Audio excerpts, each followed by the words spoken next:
Hello everyone, my name is Brant Webster and today I'm going to be showing you a couple tools that I use in my classes for formative assessments and blended learning. So these are both digital tools that I find extremely useful in my classes. I'm a science teacher at Cherokee High School and the two classes that I teach are astronomy and physical science. So the first of these two tools that I want to show you is Gimkit.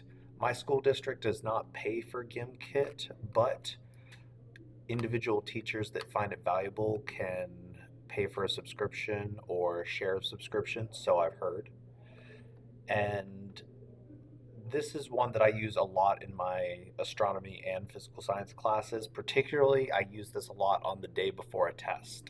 I'll use this as a form of test review. So I'll go ahead and show you how Gimkit works. So basically, you'll create a quiz. You'll just create a bunch of questions. They can be free response questions. They have a few different question types. You can insert media and pictures, and you can go ahead and play them. And when you play them, you have a few options. Gimkit is very gamified. It likes to take the questions and turn it into a game of sorts, and you've got a lot of options.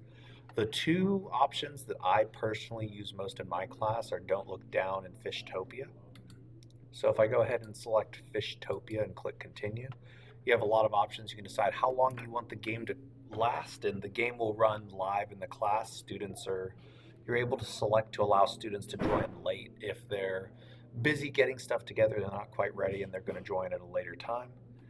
And you've got different ways that you can modify using a nickname generator to avoid students choosing less than good names. But you go ahead and start the match, and I normally put this up on my smartboard. They have a code that they can type into their phone. They can do this on their phone or on a school laptop.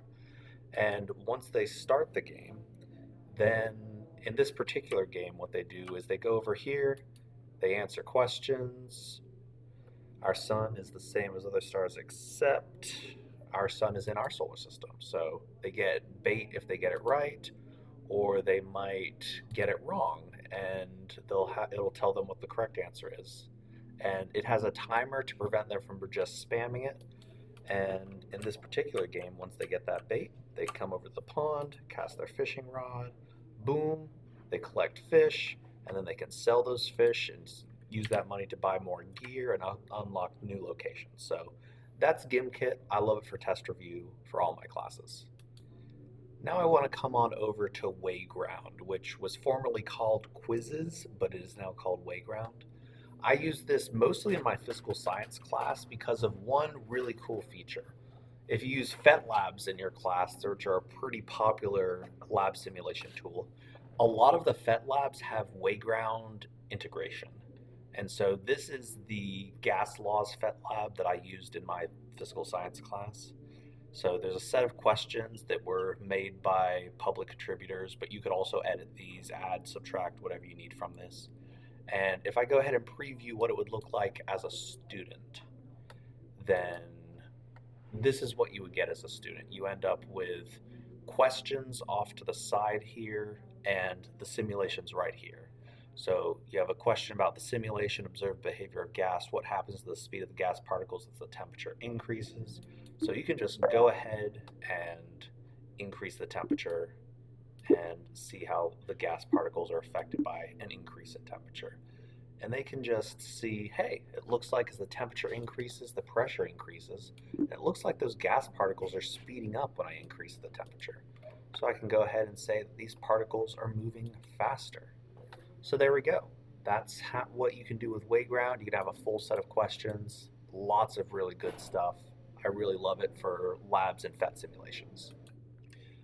So to sort of wrap up the differences between these two tools, I personally like Gimkit best for reviewing after they've already learned it.